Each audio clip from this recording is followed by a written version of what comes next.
la justice répond à un paradigme, un système de pensée, un cadre qui par définition est normé, et un temps judiciaire. Parce que le citoyen a le droit de s'exprimer, il a aussi le devoir de s'exprimer. Le droit, ce n'est pas la morale, nous enseigne-t-on en première année de droit. C'est la raison pour laquelle les gens qui sont ici devant le micro, eux sont des juristes et répondent à une logique qui n'est pas toujours celle de la rue et qui est distincte de ce qu'on peut penser en dehors de ce paradigme. L'antisémitisme est avant tout l'affaire de la société civile, ce n'est pas l'affaire des Juifs. La lutte contre l'antisémitisme devrait concerner toute la société civile et non pas la communauté juive. Alors, j'ai entendu avec religion tout à l'heure qu'effectivement, on souhaitait qu'il n'y ait plus de colloques du BNVCA parce que finalement, cette association, dont le président fondateur Samy Gozlan rappelait qu'elle avait été créée pour durer quelques mois, fête aujourd'hui ses 20 ans, parce que l'antisémitisme n'a pas disparu. Alors, est-ce que, malgré des vœux pieux, on pourra éliminer le racisme? Je ne crois pas. À la question qui a été posée, est-ce que le BNVCA devra tenir encore des colloques? Je crois que non seulement le BNVCA devra tenir des colloques dans les années à venir, mais je crois fondamentalement, parce que la nature humaine est ainsi faite, et lorsqu'on est avocat, on travaille aussi sur cette nature humaine, le racisme, la xénophobie, la haine de l'autre existeront toujours, parce que ce sont des pulsions humaines, l'homme est ainsi fait. Alors il y a des gens d'église qui pourraient avoir une autre traduction. Moi, je me contenterai de dire que ce combat m'apparaît inévitable et il transcende et le temps et les frontières. Alors, je vais peut-être m'adresser très respectueusement d'abord aux avocats avec Muriel Waknin. Est-ce qu'on peut dire que la justice est antisémite? Ou alors, plus précisément, est-ce qu'il y a des relents d'antisémitisme aujourd'hui dans la justice française? Sur la première question, qui est une question qui revient de manière récurrente lorsque nous intervenons, ou même lorsque nous croisons des gens dans les galas, dans les soirées, dans les dîners en ville, on me pose systématiquement cette question de savoir si la justice française est une justice qui est empreinte d'antisémitisme. La réponse, évidemment, est non. Alors, je vais vous expliquer pourquoi. Claude Marouche m'avait invité, m'avait posé cette question également. Est-ce que l'on peut dire que la France est devenue un pays antisémite? La réponse avait été aussi la même. Non, la France n'est pas un pays antisémite. Alors, je ferai la même réponse pour la justice. La justice n'est pas antisémite en France. Pour autant, il y a des questions que nous nous posons régulièrement, et cela depuis l'affaire d'Ilan Halimi, qui remonte, 2006, puisque dans ce dossier, dans cette triste et terrible affaire, la première des difficultés que nous avons rencontrées, nous, les avocats au dossier, a été de faire reconnaître le caractère antisémite de ce crime.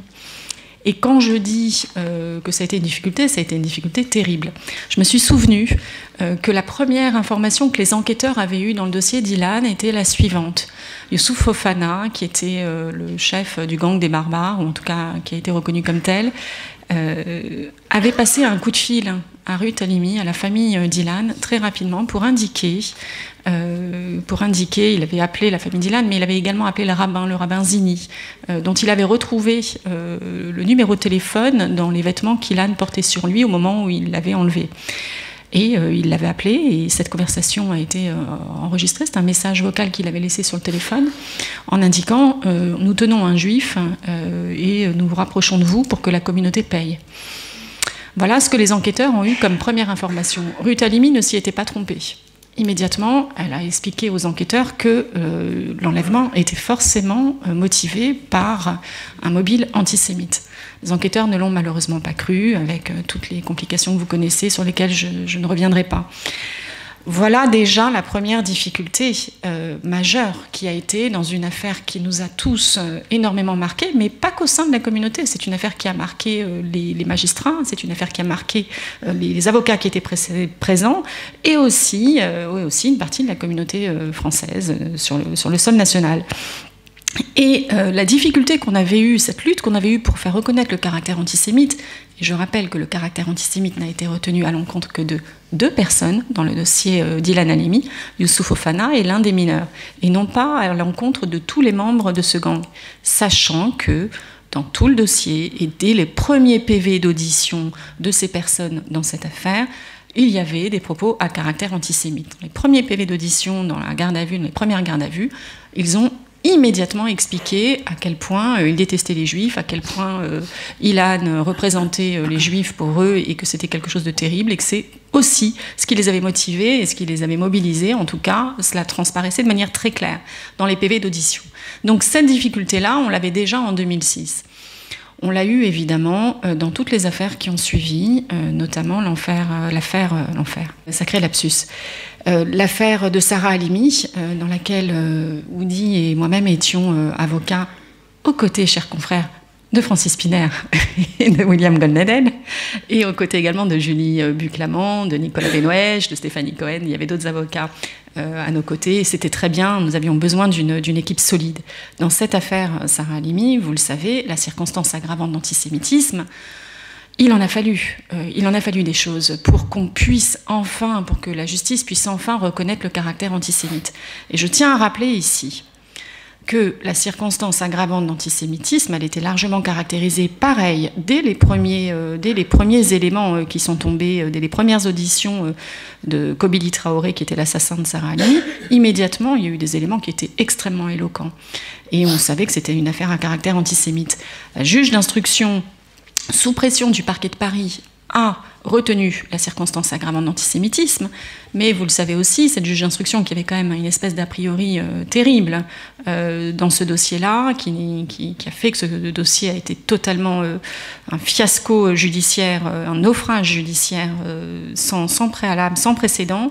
Dans cette affaire-là, le parquet de Paris avait donc retenu la circonstance aggravante d'antisémitisme, la juge d'instruction l'a retenue sous pression du parquet de Paris, mais lorsqu'elle a décidé finalement de retenir l'irresponsabilité pénale, ou en tout cas d'aller sur l'irresponsabilité pénale de l'assassin, elle a renvoyé ce dossier devant la chambre de l'instruction sans la circonstance aggravante d'antisémitisme, considérant qu'elle n'était pas matérialisée après son temps d'instruction.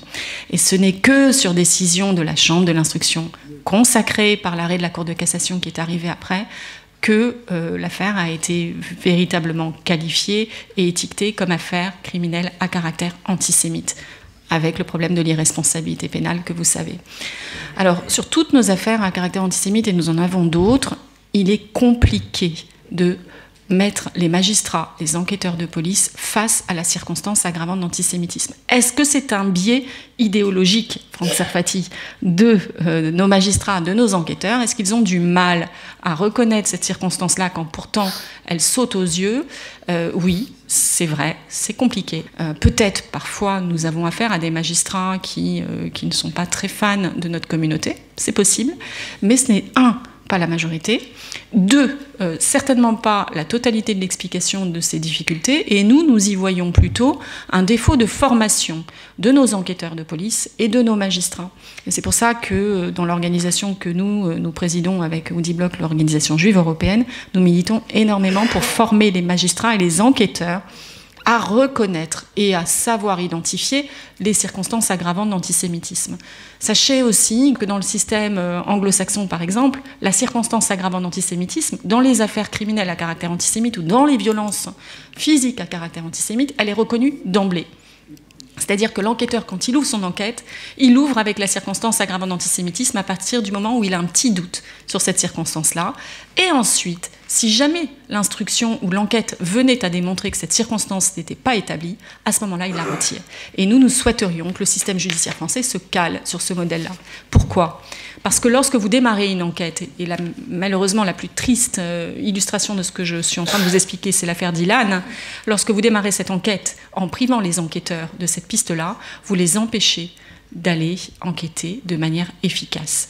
Il est certain que si les enquêteurs dans le dossier d'Ilan Halimi avaient retenu la piste antisémite dès le début et n'ont pas imaginé que ça pouvait être un gang ultra organisé qui avait commis l'enlèvement d'Ilan, il est certain qu'ils auraient progressé certainement plus rapidement dans leur enquête. Après, avec des si, je sais, on refait le monde, mais peut-être l'issue aurait été différente. Donc il est primordial pour nous que la justice se forme et qu'elle se forme de manière efficace, de manière pragmatique, et qu'elle aille chercher ses formations chez les personnes qui savent. Alors, non pas que nous sommes les seuls ici à savoir, mais le fait que nous ayons un volume de dossiers au BNVCA ou dans les autres organisations qui luttons contre l'antisémitisme fait que, à force de lire des PV d'audition, à force de lire des interrogatoires, à force de voir des scènes de crime, on a cette sensibilité qui fait qu'on repère peut-être plus facilement les stigmates d'un crime ou d'un délit à caractère antisémite. Merci Muriel Waknin. Je rappellerai que vous êtes également présidente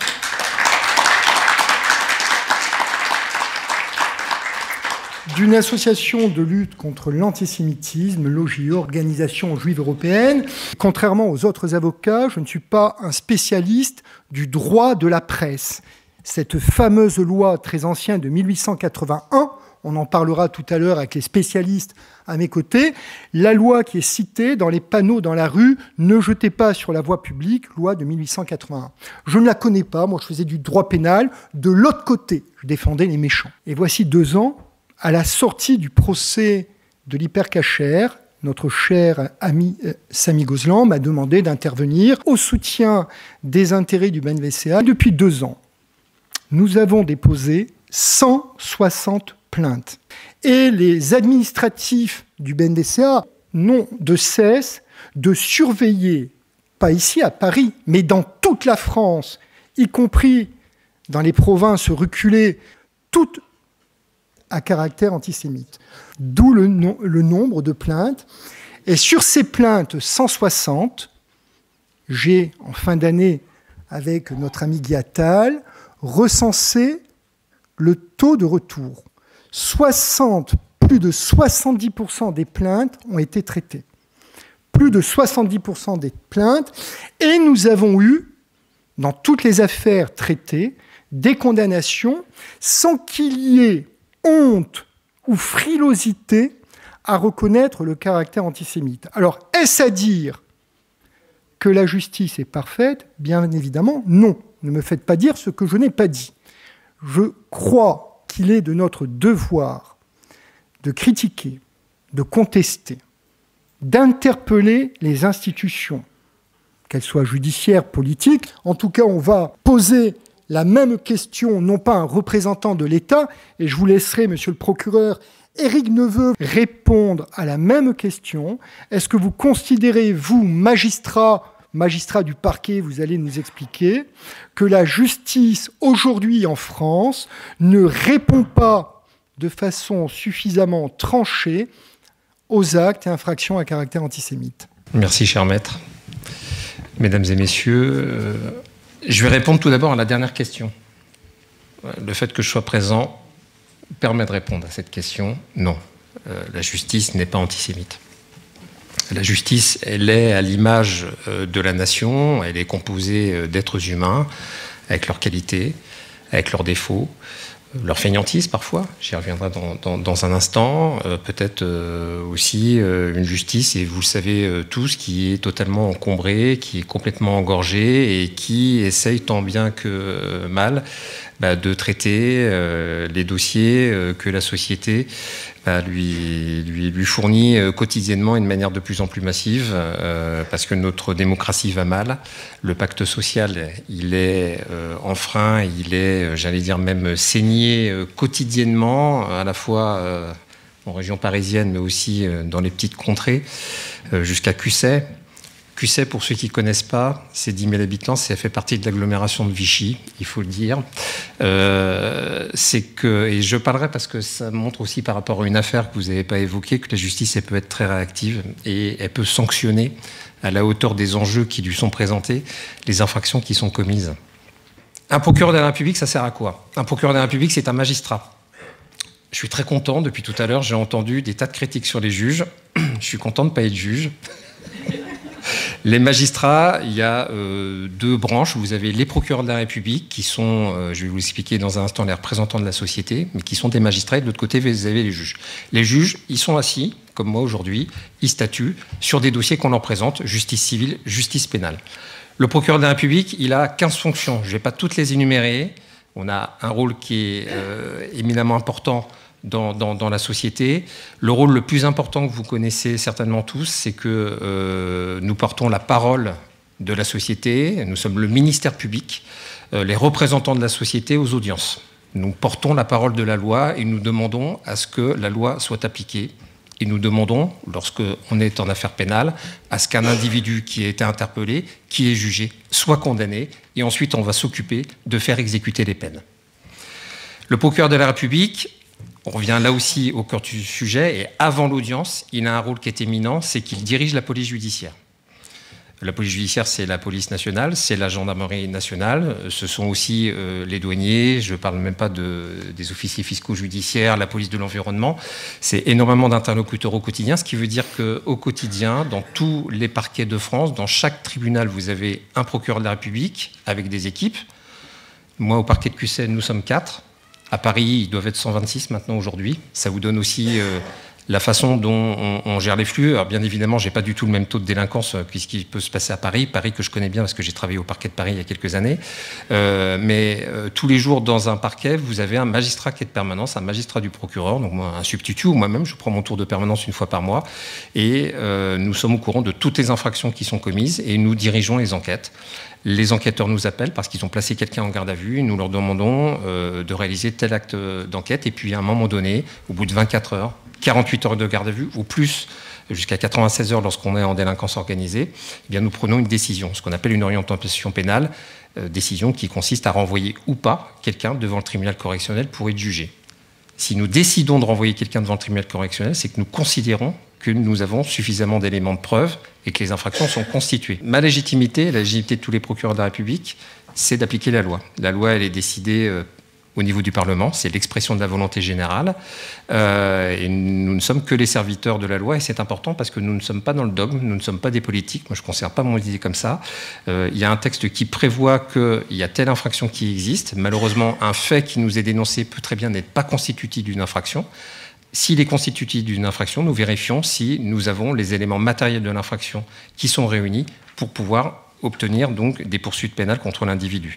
On peut très bien décider de saisir un juge d'instruction. Vous en parliez tout à l'heure, maître, sur des dossiers emblématiques, sur le sujet de la lutte contre l'antisémitisme.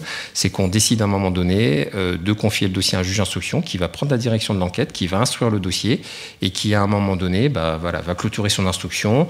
Le procureur reprend des réquisitions de renvoi. Le juge d'instruction fait la synthèse de ce que nous disons, ce que nous écrivons, ce que les avocats écrivent et demandent, avocat de la défense, avocat des parties civiles, et puis prend une décision de renvoi ou d'absence de renvoi. Bon, chacun use des voies de droit. Moi, je voulais vous donner le cas, alors, qui est intéressant parce que ça va vous montrer les 2 facettes dont un individu, selon la juridiction, selon peut-être, oui, disons-le, parce qu'il faut aussi qu'on balaye devant notre porte dans la justice. Tout n'est pas parfait chez nous. On n'est pas toujours bon. Et il faut aussi faire notre propre autocritique, parce que c'est ça aussi qui permet, sur un retour d'expérience, d'avancer, de progresser, et puis de ne pas dire qu'on est toujours bon. Et c'est pas vrai. Enfin, 75% des Français sont mécontents de la justice française. Enfin, il faut aussi qu'on s'interroge et qu'on se pose la question de savoir pourquoi on fait autant de mécontents. Je vais vous parler du dossier Molek. Octobre 2020, mon parquet est informé via une plateforme de la police nationale qui s'appelle Pharos, qu'un individu diffuse des vidéos sur les réseaux sociaux avec des propos à caractère antisémite, avec des propos faisant l'apologie du terrorisme, faisant aussi de la provocation au terrorisme, Je ne vais pas rentrer dans les détails. En clair, ce monsieur qui s'appelle Ahmed Moallek, de toute façon, c'est une autorité publique, ça a été publié, c'est plus secret. Dans ses vidéos, critique la Shoah, remet en question la Shoah.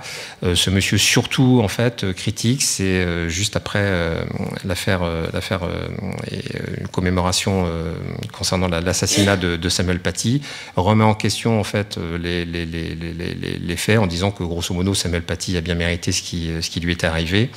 Voilà. Et puis toute la haine que je vous laisse imaginer, que vous connaissez par cœur, malheureusement, que certains véhiculent. Entre le moment où les faits nous sont dénoncés, en moins d'une semaine, ce monsieur qui était censé être domicilié donc, en Seine-Saint-Denis à Bobigny, finalement va être logé, moi, sur mon ressort, en zone très rurale, où ici il est venu se cacher, et va être interpellé et placé en garde à vue. Il va faire 48 heures de garde à vue. Au bout de 48 heures, on s'aperçoit très rapidement qu'on a un individu qui pose de sérieux problèmes et pour lequel, juridiquement parlant, au début, je ne suis que sur des infractions de presse. Ce qui veut dire que, alors que je voudrais le faire condamner et surtout le faire envoyer en prison, malheureusement, la loi m'interdit de faire passer en comparution immédiate. Je ne peux pas le faire.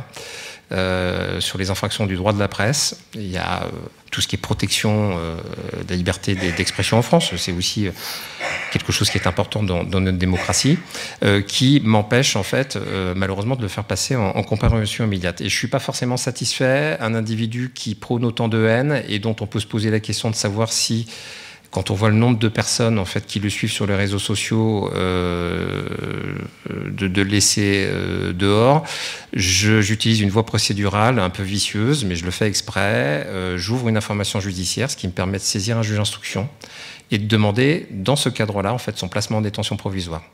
J'ai le droit de le faire dans le cadre d'une information judiciaire. Je sais que le juge d'instruction va me suivre et surtout je sais que le juge des libertés de la détention sur notamment ce type d'infraction va voir le danger et voir la nécessité aussi d'une réponse judiciaire qui soit ferme et dynamique en envoyant en détention provisoire cet individu. Donc, je fais très court sur la procédure. Il est mis en examen pour les faits qui nous sont présentés à ce moment-là. Il est nié. C'est quelqu'un d'absolument insupportable. Je vous passe les détails. Il est placé en détention provisoire. L'information judiciaire, elle va nous permettre de révéler deux choses. Elle va nous permettre de révéler d'une part que cet individu fait l'objet de plusieurs plaintes depuis 2 ans en Seine-Saint-Denis, déjà pour des propos identiques et qui n'ont jamais été traités par le parquet de Bobigny. Alors, je ne suis pas en train de critiquer le travail de mes collègues. Je sais qu'en Seine-Saint-Denis, c'est très compliqué. Tout à l'heure, on en a entendu parler. Mais plusieurs procédures ont été un peu en souffrance là-bas. Est-ce de l'incompétence des collègues? Je ne le crois pas. Je crois qu'on est sur un problème de détection face à une masse de procédures d'un danger. Moi, c'est comme ça que je l'analyse. C'est qu'ils n'ont pas vu qu'il fallait réagir certainement rapidement pour interpeller et placer en garde à vue cet individu. Et peut-être que, alors voilà, après c'est très subjectif. J'ai mes sensibilités. D'autres, le problème en fait de la Seine-Saint-Denis, enfin, je n'ai pas envie de m'exprimer à la place du procureur de Bobigny, c'est que en fait, eux, ils traitent à fond toutes les problématiques d'ordre public, les violences urbaines, tous les trafics qui gangrènent complètement ce département, et que peut-être, je dis bien peut-être, c'est comme ça que je l'analyse, ils n'ont pas considéré que c'était important d'apporter une réponse à toutes les plaintes qui avaient déjà été déposées, notamment, si ma mémoire est bonne, par le BNVCA. À l'encontre de Ahmed Moallek. Bon. Ça, c'est la première chose qui m'embarrasse dans le dossier. Je le dis, je suis là aussi pour vous dire les choses et être totalement transparent. Donc, ça nous motive encore plus, en tout cas, pour se dire, voilà, on va faire le travail, en fait. On est content, en plus. Voilà. Petite juridiction de France à faire le travail que Bobigny n'a pas réussi à faire. Elle va avoir en fait une vertu, cette procédure d'information judiciaire, parce qu'elle va nous permettre surtout de creuser la vraie personnalité de Moallek, qui est un vrai sujet. Parce que, et ça va me servir après à l'audience, c'est que, et ce qu'avaient peut-être pas vu les collègues à l'époque, c'est que Moallek, dans toute cette, pardonnez-moi, diarrhée verbale, toute cette haine, c'est quelqu'un qui finalement, depuis plusieurs années, épouse toutes les thèses de Faurisson, qui est un proche de Faurisson. L'enquête va permettre de le déterminer, et puis nous-mêmes, parce qu'on fait des recherches. Dieudonné. De Dieudonné, c'est un proche de Dieudonné qui l'a suivi pendant plusieurs années, de Soral également. Ce qui veut dire que là aussi, peut-être que finalement, sur une procédure d'urgence, on n'aurait pas eu le temps de creuser ces éléments de personnalité, moi, qui vont me servir après l'audience. Finalement, il y a cette espèce de vertu que, voilà, on montre qui est véritablement cet Ahmed Moallek. Et puis, je ne parle même pas de l'expertise de psychiatrique, puisque on est sur un profil où, là aussi, je me dis, on risque d'avoir un avocat de la défense qui va nous faire le coup, ou lui-même, Ahmed Moallek, qui part sur des tas de délires, je passe pendant l'instruction et ce qui se passe en détention provisoire, essayer de passer pour un fou. Et ça, c'est un vrai problème dans la justice, c'est que j'ai l'impression, et c'est valable aussi dans tout le problème de la lutte contre le terrorisme sur le territoire national, c'est qu'on banalise en disant oh, c'est un cas psychiatrique, c'est pas grave. Bah, pour moi, c'est une circonstance aggravante et ça rajoute une dangerosité psychiatrique qui va être soulignée par l'expert pendant l'instruction, et moi que je transforme très rapidement aussi comme une dangerosité criminologique. Et je le dis sincèrement, en prenant connaissance, en lisant tout le dossier, en le suivant. Et je le dis, avant de dire à quoi il a été d'ailleurs condamné, on sait très bien que Ahmed Moallek, quand il va sortir de détention, parce qu'il en sortira à un moment donné, il va recommencer. La question, c'est qu'est-ce qu'on en fait? Il va être jugé en juin 2021. Donc, vous voyez comment on a quand même été rapide sur une procédure d'instruction. Un dossier d'instruction octobre 2020, jugé en juin 2021. Sur une audience assez éprouvante. Il part sur des délires pendant 45 minutes avec un président d'audience qui ne sait pas l'arrêter, qui n'arrive pas à le gérer. Enfin, c'était absolument insupportable. À qui, à un moment donné, là aussi, c'est voir aussi comment les magistrats travaillent à l'audience sur ce type de profil, c'est qu'il hurle toute sa haine vis-à-vis des personnes qui sont présentes et vis-à-vis du complot juif. Parce que c'est ça. En fait, c'est un complot. C'est à cause des Juifs. Il est complètement antisioniste. Il n'a plus de voix et j'ai la présidente qui, monsieur le procureur, est-ce qu'il est possible d'apporter un verre d'eau à monsieur Moallek? C'est du vécu, c'est surréaliste. Et là, je dis non. Il n'a qu'à arrêter de hurler. Voilà. Bon, il faut remettre à un moment donné les choses un peu d'équerre. Il a été condamné à 5 ans d'emprisonnement, qui sont conformes à mes réquisitions. Maintien en détention, bien évidemment, et un suivi socio-judiciaire qui l'oblige, parce que la question pour moi, l'enjeu, c'est quand il va sortir, 5 ans ferme. Oui. Alors, 5 ans ferme pour apologie du terrorisme, provocation au terrorisme, des menaces de mort après, parce qu'on va découvrir dans le cadre de l'instruction, il va y avoir d'autres plaintes qu'il a proféré des menaces contre Ruth El-Krief, contre Gilles-William Goldnagel, contre, je ne sais plus, oui, ça aussi, bah oui, mais Habib qui était présent à l'audience, et à un moment donné, c'est parti dans un délire complet. C'est-à-dire qu'il a presque fallu un service d'ordre dans la police pour le contenir lui-même. La question pour moi, c'est de me dire, mais bon, il va avoir le maximum 5 ans, mais ça va être une sortie sèche. Il faut que je puisse le tenir et le renvoyer en prison s'il se passe quelque chose. Et il existe quelque chose qui est très important chez nous, qui est le suivi socio-judiciaire. Obligation de suivi psychiatrique, dont il devra justifier, et en cas d'inexécution, une peine d'emprisonnement. Donc, quand il va sortir de prison, je sais qu'il va recommencer, parce que la prison se passe très très mal pour lui. Enfin, pour lui, oui, enfin, ça se passe mal. Il encourt une nouvelle... Alors, je ne sais plus si c'est 2 ans ou 3 ans d'emprisonnement, s'il ne suit pas son suivi socio-judiciaire. Voilà. Juste pour vous dire, et je cède la parole, que oui, il y a des défauts, il y a des choses qu'on peut rattraper. La providence. La chance peut-être aussi, je ne sais pas, une synergie qui se passe à un moment donné où finalement la justice elle est aussi au rendez-vous. Et moi je ne suis pas mécontent et je ne pensais pas obtenir une telle peine à non, c'était un très beau résultat, monsieur le procureur. C'était une très belle peine, mais maintenant la réalité que nous constatons, le dossier Moallek, on l'a suivi nous aussi, on avait déposé les premières plaintes, etc. Donc on sait la difficulté et on sait l'excellence du résultat obtenu. 5 ans dans cette matière, c'est quelque chose d'extraordinaire et d'exceptionnel, il faut le dire. On ne les a pas. Ce type de peine sur Paris, on ne les a absolument pas. On ne les a jamais. Monsieur le procureur, permettez-moi aussi de rappeler, il était jugé pour propos antisémites. C'était pas, on était véritablement dans la haine du juif. À la fin de l'audience, il est allé en prison avec 5 années de prison ferme, peine d'inéligibilité, parce que c'est un individu qui conduisait, première table ronde, des listes électorales ici et là, antisionistes, vertement qualifiées d'antisioniste, antisémite. Il a eu aussi des obligations de soins, obligations de travailler, des saisies. Donc la justice est véritablement passée. Alors, mes confrères avocats diront que c'est un cas, mais c'est quand même un cas symbolique et on doit le saluer. Oudi Bloch, Vous êtes avocat au barreau de Paris, je crois même avocat au barreau de New York ou dans un autre État américain. Est-ce qu'on a le droit, Udi Bloch, de critiquer Israël? Et à quel moment l'antisionisme peut tomber sous le coup de la loi pénale? Bien, merci mon cher Franck. Pour répondre à ta question, peut-on critiquer la politique de l'État d'Israël? Bien évidemment. Le problème se pose lorsque l'on critique l'existence même de l'État d'Israël. Et là, on a un problème. L'antisionisme est évidemment un antisémitisme. Lorsque l'on critique le droit à l'existence du seul État juif de la planète, parce qu'il est juif, c'est de l'antisémitisme. Les militants pro-palestiniens, pour la plupart, ne défendent pas les Palestiniens. Ils attaquent Israël. Et ça, on le voit, on le voit dans leur positionnement au sujet des Palestiniens ailleurs qu'en Israël.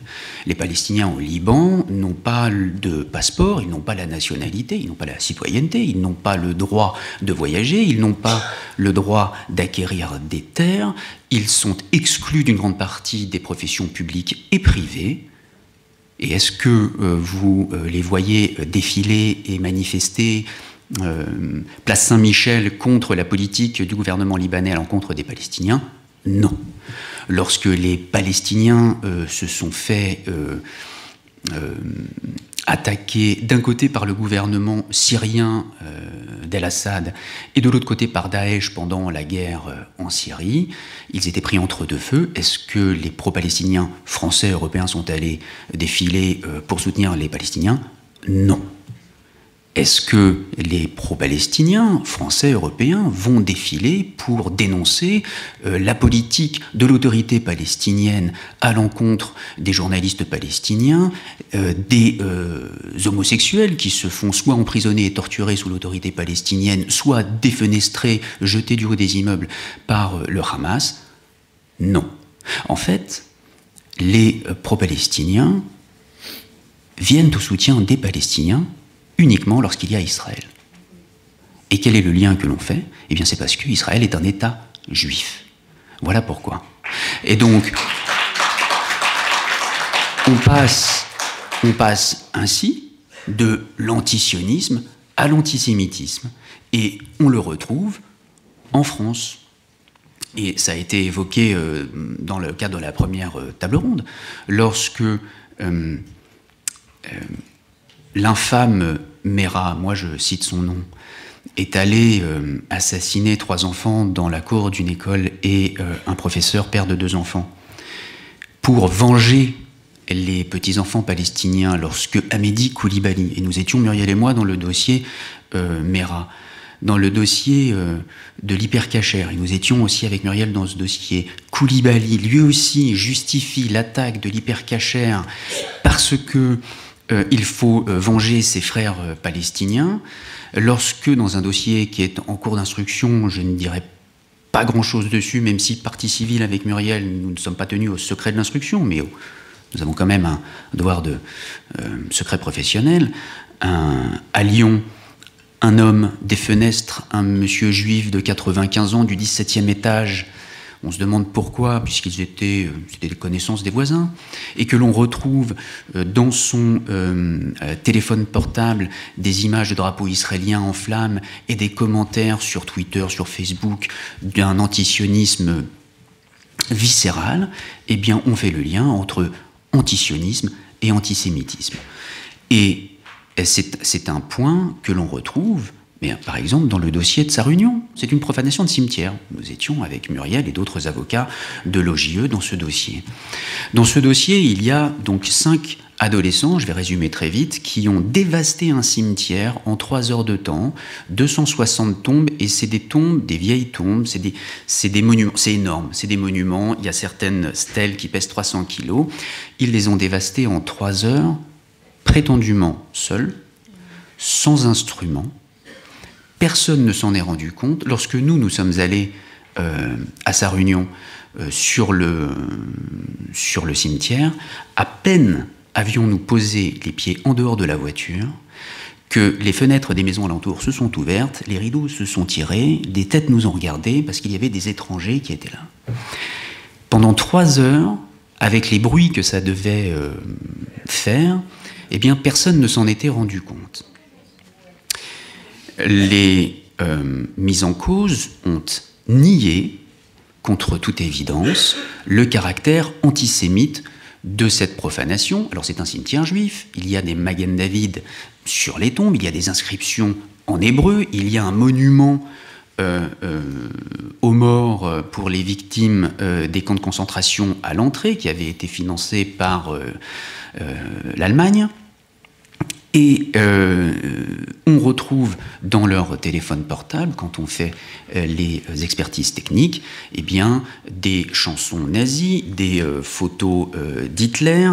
Eux-mêmes, quand ils ont avoué les faits, on dit qu'ils avaient crié « Heil Hitler », qu'ils avaient fait des saluts nazis, qu'ils avaient sauté de tombe en tombe, et d'autres choses pires que je n'évoquerai pas ici. On a retrouvé des photos de quenelles de l'infâme Mbala Mbala dans leur téléphone, des insultes antisémites outrancières et anti-israéliennes. Et, monsieur le procureur, le parquet de Saverne, que nous étions allés voir avec nos clients,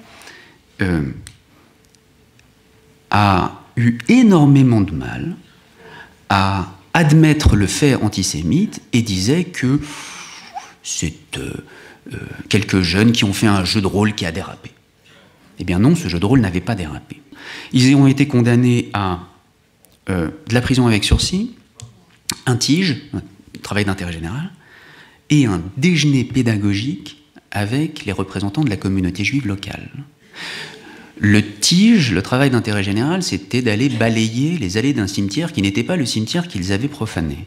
Et qui, je crois que c'était même pas un cimetière juif.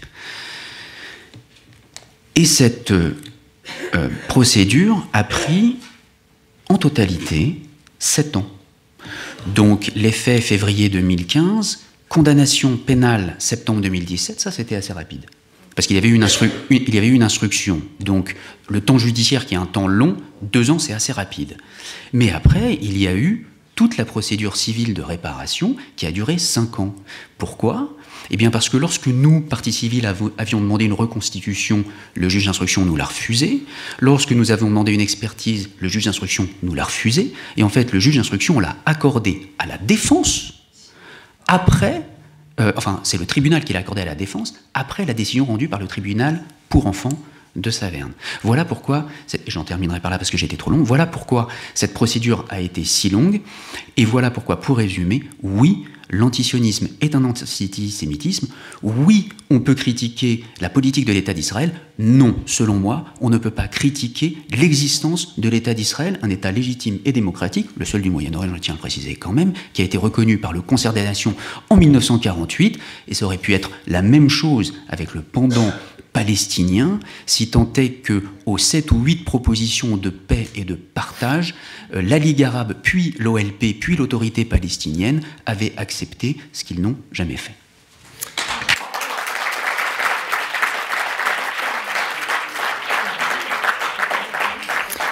Merci Audi Bloch. Un autre avocat tout à l'heure, voici quelques petites heures. Marc Ben-Simon rappelait certains procès également concernant le BDS et justement cette haine d'Israël dont Audi Bloch vient de rappeler effectivement cette dichotomie et puis le point fondamental caractéristique de l'infraction. Julien Ben-Simon, vous avez traîné vos robes devant les juridictions françaises, mais aussi européennes, parce que depuis maintenant 30 ans ou plus, la France est tenue à un ordre juridique interne, mais aussi un ordre juridique européen. Que pouvez-vous nous dire justement sur les décisions rendues en la matière par les instances européennes ? Merci Franck de me donner la parole. Je vais te répondre, mais dans un premier temps, je vais rebondir sur ce que tu as dit au départ, à savoir que l'antisémitisme, c'est l'affaire de la société civile, mais pas l'affaire des Juifs. J'aimerais beaucoup partager ton angélisme. Lorsque j'ai pensé à ça, j'avais dit optimisme. Et là, je dis maintenant angélisme, parce que j'aimerais beaucoup partager ton optimisme. J'ai dit angélisme il y a quelques secondes, mais je maintiens angélisme. Je m'appelle Ben Simon, mon père s'appelle Ben Simon, Muriel s'appelle Waknin, tu t'appelles Serfati, tu t'appelles Bloch. C'est pas pour rien, Bloch, pardon. C'est pas pour rien qu'on est là. Et tu espères qu'un jour il y aura des avocats qui seront ici, à cette table, qui seront pas juifs? Je pense pas que ça arrivera un jour. Pourquoi? Parce que nous sommes militants et nous sommes juifs. Et ça a du sens. Et c'est pas pour rien qu'on combat contre l'antisémitisme. Je combats pas contre le racisme en général, je peux pas, j'ai pas le temps, j'ai un cabinet à faire tourner. Je combats contre l'antisémitisme parce que je combats pour la vie de mon fils. Lorsque Mohamed Merah se lève et il met une balle dans la tête de Myriam Monsonego, ça aurait pu être mon fils. Et c'est pour ça que je me bats. Et c'est pour ça que je vais dans les tribunaux. Et c'est pour ça que je porte la parole de ceux de la communauté juive qui subissent ça. C'est pas pour rien. Et c'est parce que je m'appelle Ben Simon. Parce que j'ai 15 morts de la Shoah dans ma famille. Parce qu'à la fin de la Shoah, la LICRA qui se crée, la LICA à l'époque, intitule son journal « Le droit de vivre ». C'est pas rien. C'est pour ça qu'on se bat. C'est pas pour un débat théorique. C'est pas pour un débat d'idées ou savoir si on doit qualifier quelque chose d'antisémitisme. Ça, on le fait. Mais on se bat pour notre vie.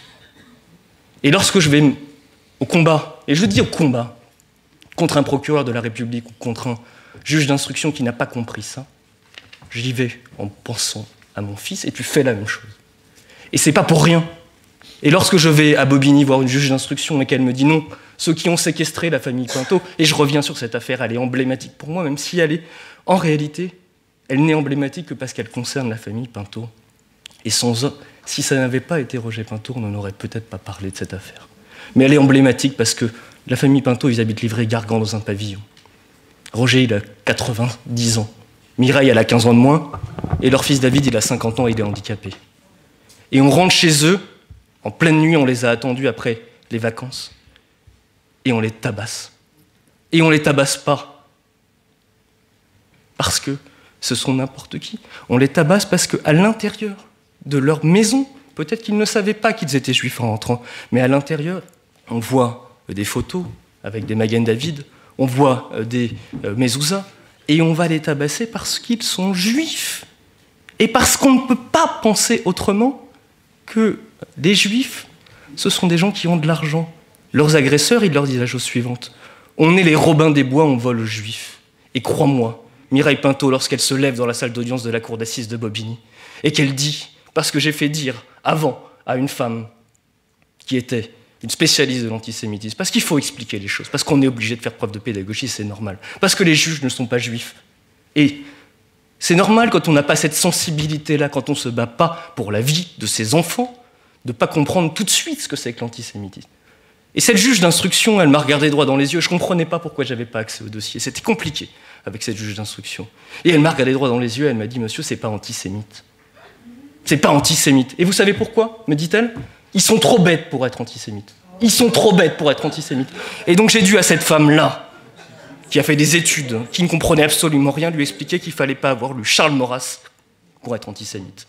Et je l'ai fait avec beaucoup de pédagogie, parce que je n'avais pas le choix, parce qu'elle n'avait pas compris ce que ça pouvait être l'antisémitisme, que ce n'était pas simplement des théories anciennes, que c'était aussi et surtout beaucoup de clichés. Et que les Pintos, lorsqu'on les tabasse et qu'on les séquestre pendant une nuit entière parce qu'on espère trouver un coffre qu'il n'y a pas, parce qu'on espère trouver des espèces qu'il n'y a pas, parce qu'on ne peut pas imaginer que des juifs n'aient pas d'espèces chez eux, eh bien, il ne faut pas être très intelligent pour penser ça, pour imaginer essentialiser quelqu'un et penser que parce qu'il est juif, il a des espèces chez lui. Alors oui, lorsque je vais voir un juge d'instruction, je suis obligé de faire cette œuvre de pédagogie-là. Je ne suis pas totalement désespéré, je le sais. Et je le fais parce que je suis juif, et ça a du sens. Et Samy, lorsqu'il a créé le BNVCA il y a 20 ans, on est venu le voir à un moment donné, les gens de la communauté, pour que ça soit lui qui le fasse, parce qu'il était commissaire de police, et parce qu'il connaissait quasiment tous les procureurs de France, et qu'il avait la capacité d'appeler les procureurs pour leur expliquer pourquoi c'était antisémite. Et il pouvait le faire parce qu'il était juif, et parce qu'il comprenait ce que ça voulait dire. Et ça a du sens. Et je ne vous jette pas la pierre, ni à la profession de magistrat, bien au contraire, mais il faut que régulièrement, il y ait des rencontres entre les magistrats des ressorts, les procureurs des ressorts, et les avocats juifs, je rajoute encore juif une fois, et j'en suis désolé, excusez-moi, mais c'est ce que je suis, pour pouvoir comprendre ça. J'ai eu la chance, il n'y a pas longtemps, de pouvoir partir faire un voyage en Israël grâce à une personne qui est dans cette salle et que je remercie.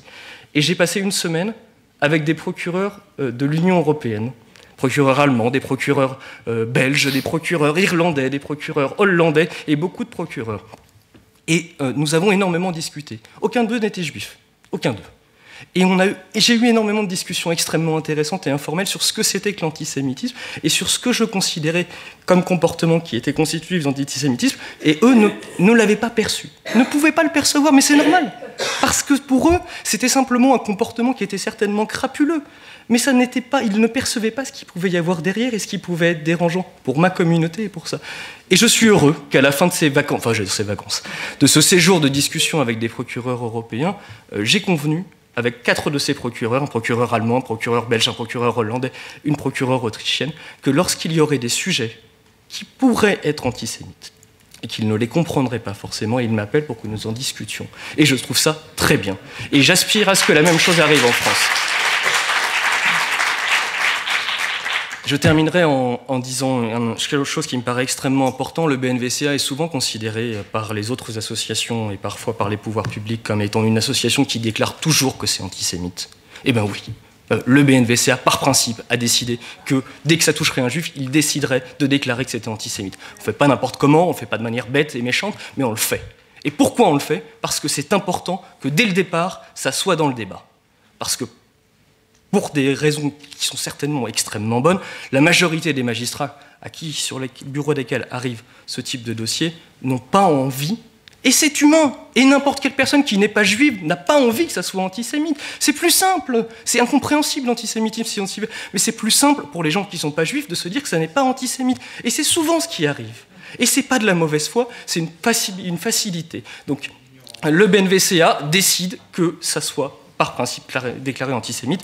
Et j'ai vu que le BNVCA a rédigé une liste de choses, de bonnes paroles, de bonne conduite, de bonne volonté, dans laquelle il y a la volonté que, par principe, comme ça a été dit tout à l'heure, et je trouve ça extrêmement bien, on ouvre sur de l'antisémitisme et puis on verra après.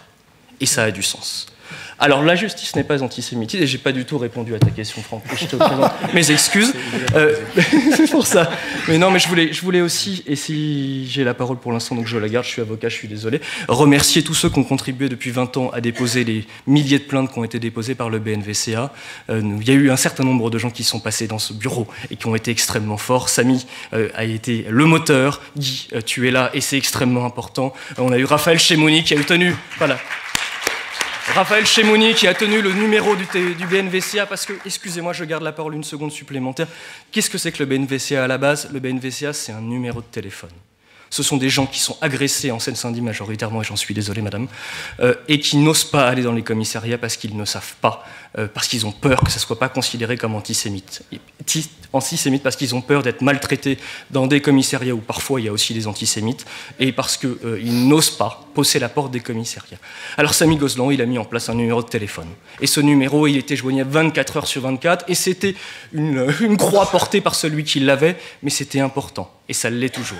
Et Samy, et Raphaël, et Daniel Ferrat, et d'autres personnes qui ont été présents, Charles Bacouche qui a été extrêmement important également. Et ces gens-là ont porté le BNVCA et continuent à le porter. Mais pourquoi je vous dis ça? Parce que ceux qui ont porté ça commencent à être un petit peu âgés aujourd'hui. Et heureusement, des gens comme Franck, des gens comme moi, des gens comme mon père, qui n'est pas du tout âgé, continuent le flambeau, mais on a besoin de monde aussi. On a besoin de jeunes, on a besoin de personnes qui seront capables de prendre ce numéro, de réfléchir, d'accueillir, d'écouter la parole de ceux qui sont victimes d'actes antisémites et qui pourront passer le flambeau et passer le message aux avocats que nous sommes pour que nous déposions plainte. Voilà ce que je voulais vous dire. Merci.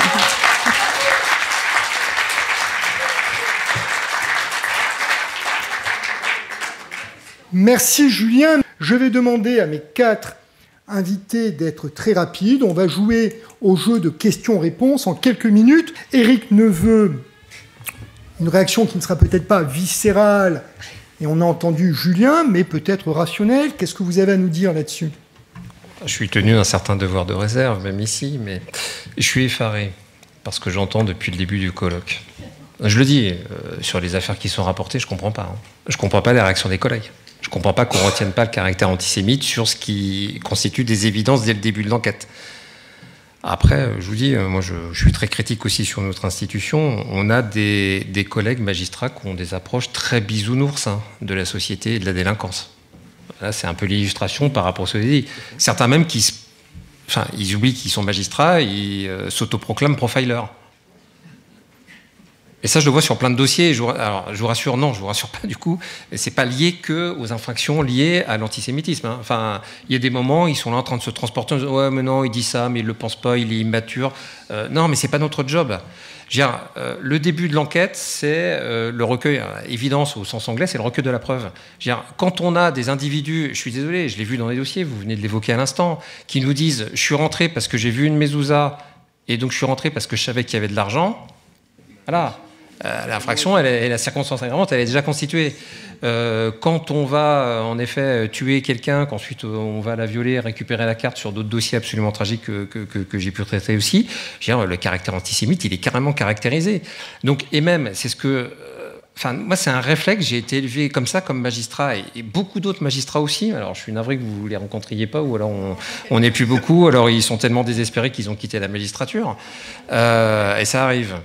Mais on doit se poser la question dès le début. On doit se poser la question du mobile. Et peu importe, l'enquête, elle va peut-être après, finalement, dire non, bah, on s'est trompé, mais on doit nécessairement se poser la question, c'est du bon sens, et c'est du sens éthique. Et juste pour... Moi, je suis beaucoup plus... par rapport à ce que vous disiez, il ne suffit pas d'être juif, en fait, pour lutter contre l'antisémitisme. Il suffit juste d'être républicain.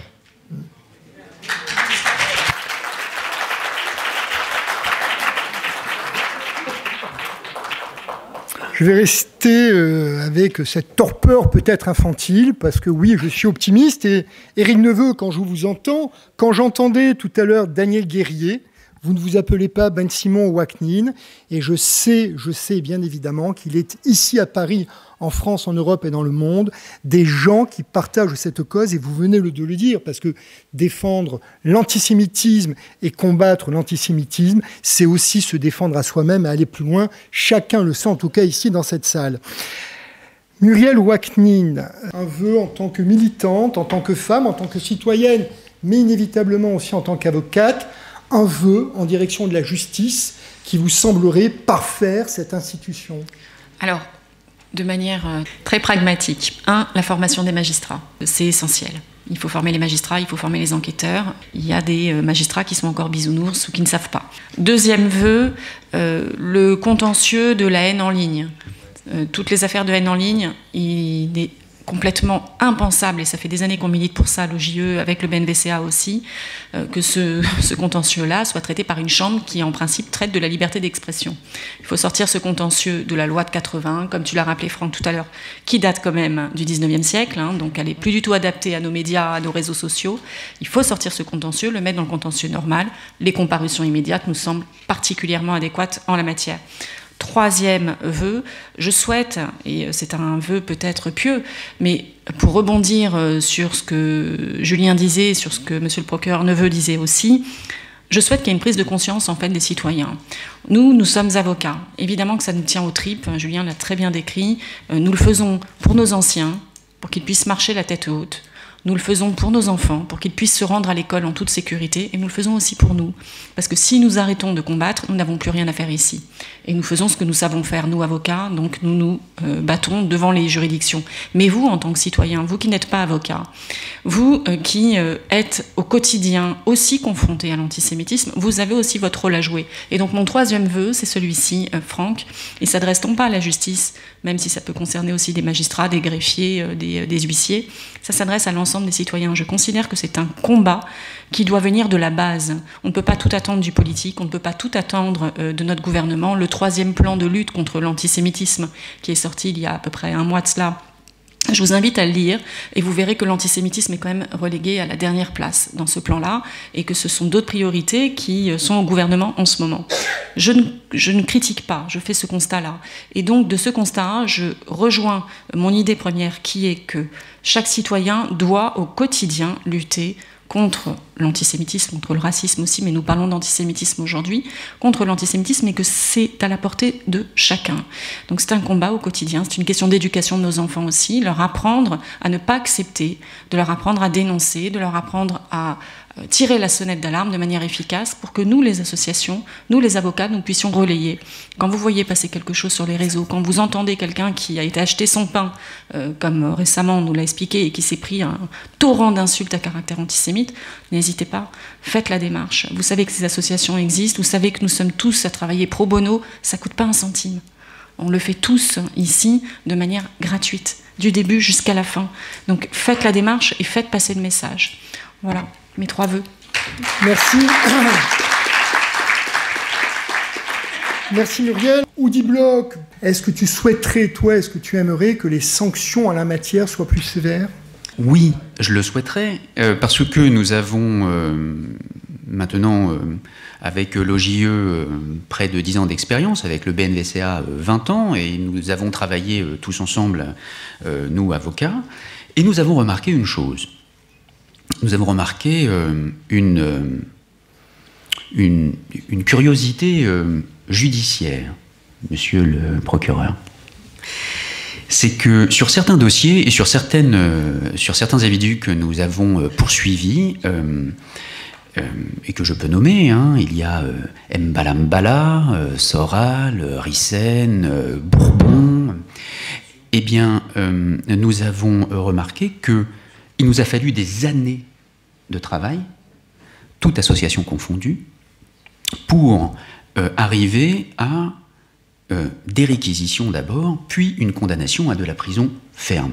Parce que c'est possible, même en droit de la presse. Ce qui n'est pas possible en droit de la presse, c'est le mandat de dépôt. Ce qui est dommage.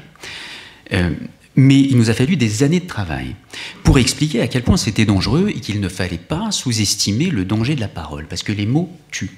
Alors d'abord, on parle un peu des Juifs, et puis on se rend compte qu'on ne peut pas en parler, donc on parle un peu des sionistes pour éviter de dire Juifs, et puis on a fini par convaincre les magistrats que lorsque l'on parlait des sionistes, en fait, on parlait des Juifs en France, et puis on est passé de amende avec sursis à amende, à jour amende, à prison avec sursis, et enfin à prison ferme. Et on a remarqué une chose, c'est que lorsqu'il y a la prison ferme, qui, avant d'être mise à exécution, et ça c'est un problème, parce que les peines, elles sont prononcées, mais après il faut qu'elles soient mises à exécution, eh bien, lorsqu'il y a la prison ferme qui s'accumule, jusqu'à ce qu'il y en ait suffisamment pour passer l'année de prison. Alors avant c'était 2 ans, maintenant c'est 1 an, et au bout, quand on est condamné à 1 an de prison, ça devient exécutoire. Avant, vous pouvez passer 2 ans sans être incarcéré, et on trouvait des modalités pour l'exécution de la peine. Eh bien, lorsqu'il y en a un qui se fait attraper et qui est incarcéré, comme Hervé Rissen, Hervé Lalin, dit Rissen, eh bien, on se rend compte de l'effet de la prison. Et Hervé Rissen, ça l'a calmé d'un coup. Il a fait 8 mois de prison, il est sorti, on ne l'a plus entendu. Alors, chasser le naturel, il revient au galop, il commence à se réveiller parce qu'il a repris un peu de poil de la bête, mais il y a eu un effet bénéfique. Il se trouve que je l'ai recroisé en cours d'appel, monsieur Rissen, après sa sortie de prison, et il a dit à quel point il avait pas apprécié du tout son séjour en prison. À l'audience, ça revenait sur appel. Il disait que c'était vraiment pas bien, qu'il avait aucune envie d'y retourner. Monsieur le procureur, je m'adresse encore à vous, décidément, hein, c'est votre journée. L'avocat général, après avoir écouté monsieur Rissen, a dit que, bon, c'est vrai, il a l'air de ne pas aimer la prison. Ouais. Bon, qui aime et qu'il a l'air sincère dans son repentir. Et l'avocat général était sûr qu'il ne recommencerait pas. Et donc, ces réquisitions sont passées de 6 mois ferme à 6 mois sursis. Voilà. C'est aussi ça, la problématique. Donc, pour répondre à ta question, Franck, faut-il qu'il y ait des peines plus fermes? Oui. Faut-il qu'elles soient exécutées? Oui. Merci. Très clair